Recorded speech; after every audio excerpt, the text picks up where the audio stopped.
I picked up this 278 piece set of pegboard hooks and so forth.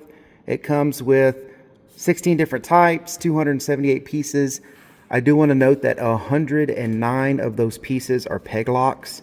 So you don't really get 278 pieces of just peg hooks. 109 pieces peg locks. That one's a big one to note. So let's see what they look like in here. They are in this bubble wrap, and as you can see, all of these pegs are just in a big bag.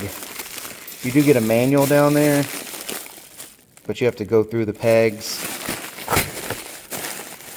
These are the little trays. Let me open this up.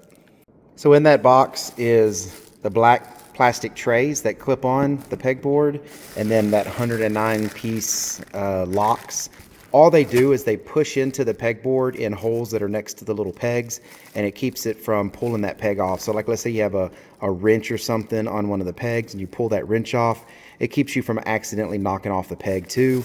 Those keep the pegs kind of like locked to the board. All in all, pretty decent set. Way cheaper than your big box store, so it was definitely worth it to buy these off Amazon. And for the price, I mean, it's hard to beat. I hope all this information was helpful. Thank you very much for watching. Y'all take care.